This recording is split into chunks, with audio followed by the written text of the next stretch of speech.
Hello, this is Francesco, welcome to my channel. In this video we're gonna talk about this speaker, the EV Everse 8, and we're gonna find out how to get the best out of it. This because, as many users said straight from the first day this speaker came out, you don't get what you can get out of this speaker straight out the box. And what I mean is that the difference with other speakers, like for example the Bose S1 Pro, is that you need to work a bit on it to make it sound nice. I mean, nicer, because it's not sound really bad like it is, like straight out of the box, but absolutely you can improve the sound of this speaker.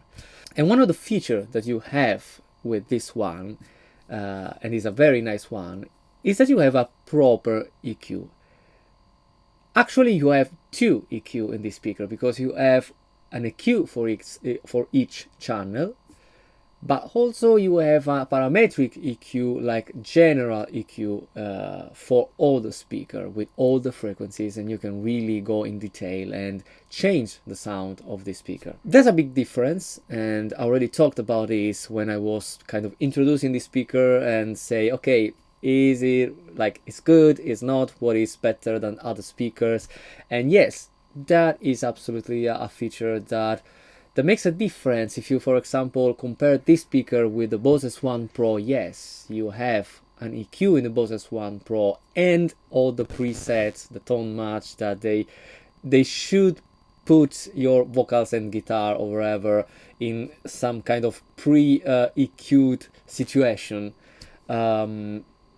But, for example, the EQ in that case, in the Bose S1 Pro, is just high frequencies, low frequencies. Here you have a 3-band EQ and also that parametric EQ that can really change like all the frequencies. You can have like a proper EQ.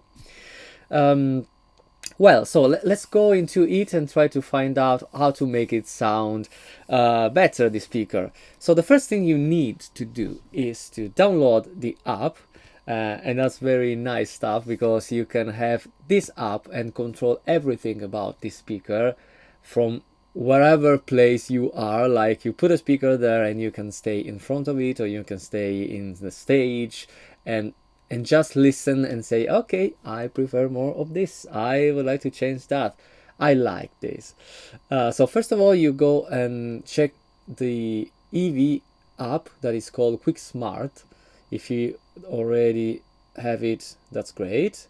Once you have downloaded it, you can turn on first of all the speaker that is already on here and open the app, and you will see that the app is loading, is connecting with the speaker. It takes a moment.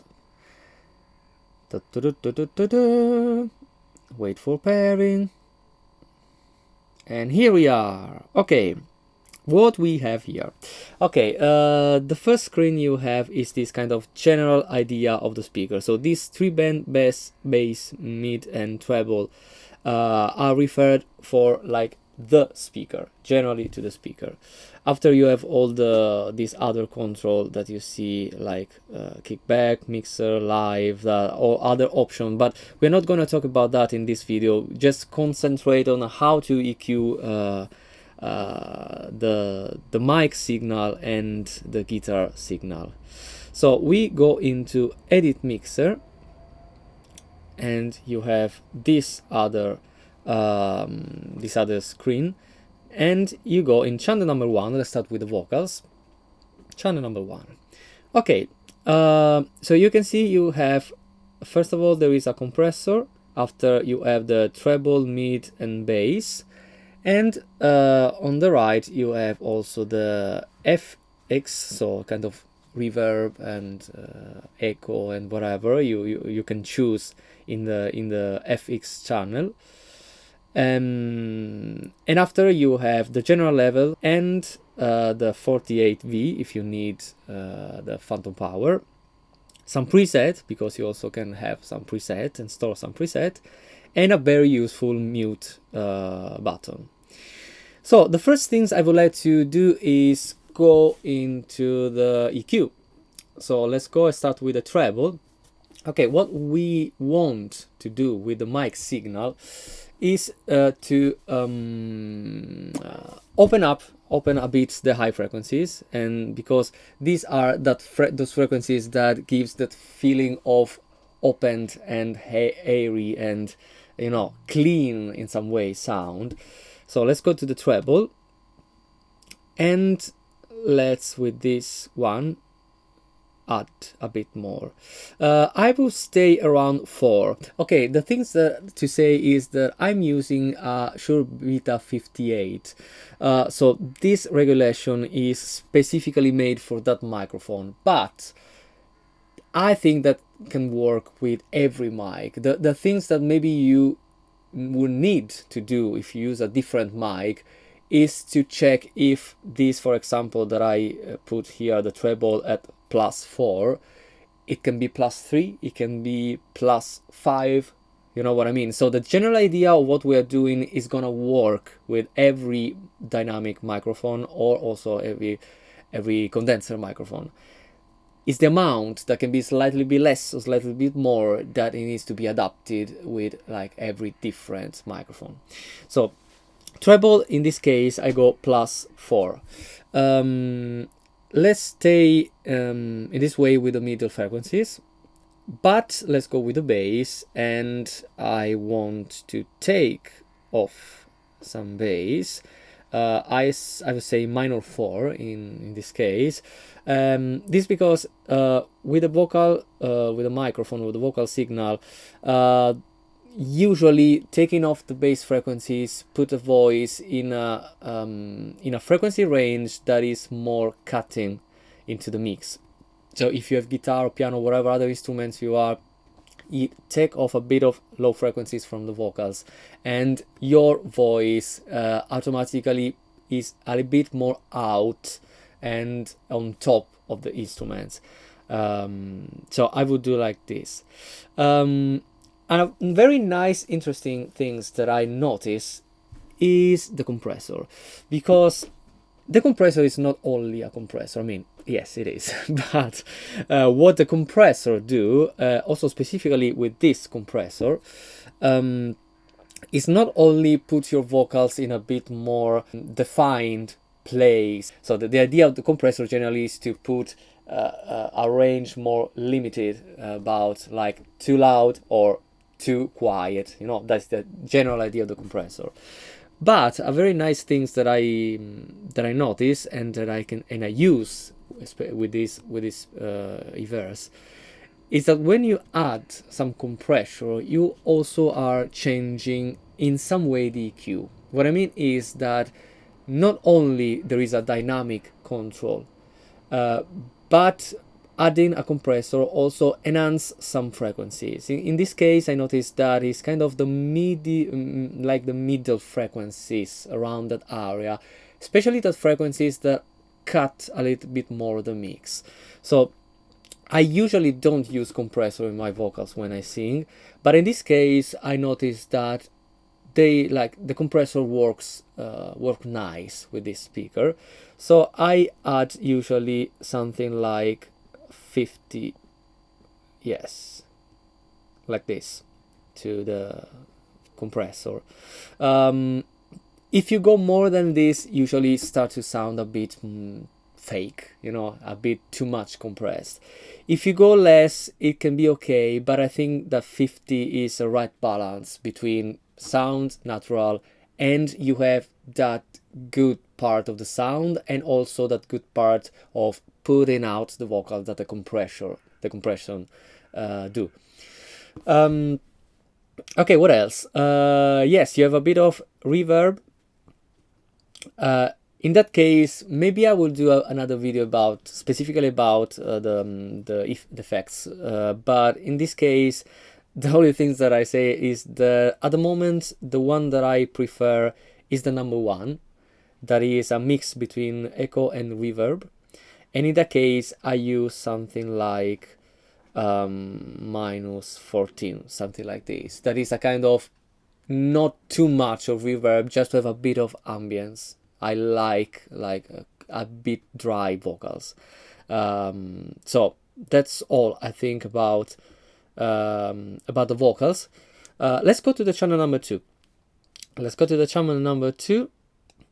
And in this case, we are pretending that we have a guitar in this channel. So the idea of this is that we need to put a guitar in that bit more, I don't want to say hi-fi sound, because in some ways the balls sound. And actually what we are doing with this EQ is also going towards the idea of the balls sound. That can sound crazy, I know, because you say, why don't you use the balls? Yeah, many reasons. Because this is louder, because you have more control, because. But anyway, what we can say is that the general idea, the general sound of the balls, from some aspects, works. It's nice. And it's also the reason why many people choose the balls and say, oh, I like the ball sound, because it's opened, it's kind of clean.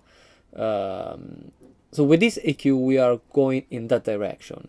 About the guitar, what I usually do is add a bit of compression. So same story that I said about the vocals. I find that the guitar works better with around 50 of compression.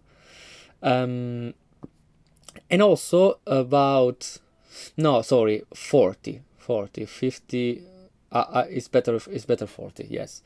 And about the middle frequencies, I like to take a bit down the middle frequencies. In some guitars, for example acoustic guitars, you would like to put slightly down the treble if you feel that the sound is a bit harsh. That is one case. Or put slightly bit up the bass frequencies. With my guitar, I actually have to say that just taking slightly off, like -5, the mid frequencies is okay. Is okay. Sometimes maybe I can use from the EQ of the guitar and slightly bit put less high if I find that there is a bit of harshness. And last, the reverb. In this case, I go to -10. Yes. So if you can notice, in this case, -10 and -14. Why? Because that is nice to notice. Because -10 means that you have more reverb in the guitar, because it's -14 in the vocals, okay? So I have a little bit more dry vocals and a little bit more ambience in the guitar. This is a bit of a trick, because when you put whatever instrument you put a reverb on, you are adding ambience, and at the same time you're putting that instrument, it depends also from the kind of reverb, but generally speaking, you put that instrument a bit more far from the listener, okay? So imagine a nice, good reverb with a little amount of it, or a big amount of it, how that sound, like vocals for example, sound more far from the listener with all this ambience, okay? So the game in this case is to try to place the vocals first, because usually we need to do that. So whatever instrument you are with, the vocals need to be kind of on top. So apart from frequencies, that is another trick, because if you place with the ambience the vocals more close to the listener, that is a way to make feel the vocals are in front of the other instrument, okay? And that the instrument is kind of wrapping warmly the vocals, but not place itself in front of the vocals, okay? There's a little trick. Okay, I think that's all for the guitar. Let's go one moment to the effects. You have many effects, but in this moment, as I said, I'm okay with this one, also because I like, generally speaking, a kind of dry sound, so I don't use a lot of that. It's nice because it combines these two, like echo and reverb, so create a bit more particular ambience. It's not just a simple reverb. But anyway, there are many. You can choose what you like more, maybe what can sit better, your style, your music you're playing. Okay, a little thing that I would like to add is about the parametric EQ, because yes, you have this parametric EQ, and it's a very useful and complete EQ because you can really choose frequencies and work on that. But that is something that works on all the speakers, so it's not something that you can put in one channel or in another channel like what I did now. And generally speaking, I don't use that. I leave it that flat. That's because I prefer to work on the channels separately, and maybe works generally with that EQ in different venues. What I mean is like having a kind of good sound with each channel with the right regulation, and after you are in that room, in that place, in that hall, in that street, and maybe you can adjust generally the speaker to that situation, but starting with this EQ that we just checked. Okay, I think that's all. Many things that I would like to say, but maybe I would do another video talking more specifically about other aspects. But I think this can be a quite good starting point to make this speaker sound different. I think you will notice. Anyway, let me know with a comment below what happened if you try to do this, or maybe if we have other preferences, and maybe say, okay, I prefer more that, I tried this and it works better, or maybe with that guitar, with that microphone, everything. I'm always very interested, and I think it's very useful for other people to like, you know, have more feedbacks and more input. But anyway, I think that if you try this, you will hear the difference. You will really hear that the speaker is kind of there with everything flat, and after this sound opened and is like, okay, now we have it. Okay, hope this can be useful. See you in the next video. Bye.